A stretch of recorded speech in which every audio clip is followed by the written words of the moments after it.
Everyone, এখন বাজে দুপুর 12টা, এক্স্যাক্টলি 12টা বাজে। আর আমি বেরিয়েছিলাম 10:30টার সময় রাকাকে স্কুলে ছাড়তে। তো আমি তো যেমন তেমন ভাবে আমি বেরিয়ে এসেছিলাম নিয়ে, তারপর সুদীপ বললো যে গাড়িতে তেল ভরাবে, তো ওই জন্য তেল ভরিয়ে অ্যান্ড দেন এটিএমে গেছিলাম। এটিএমে কিছু কাজ ছিল, সেই সব করে এখন বাড়ির দিকে ফিরছি। সুদীপ বাবা সামনের দোকানটায় গেল, এই যে আসছে। তো এখন এই জন্য বাড়ি যাচ্ছি, এখন বাজে 12টা।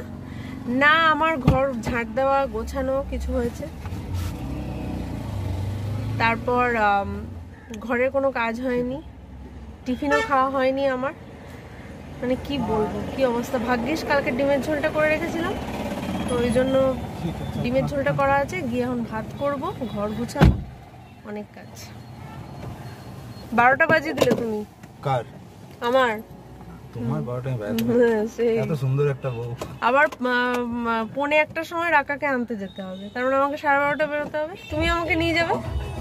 হ্যাঁ, বাহ, জীবনে তোমার মজই মজ আছে।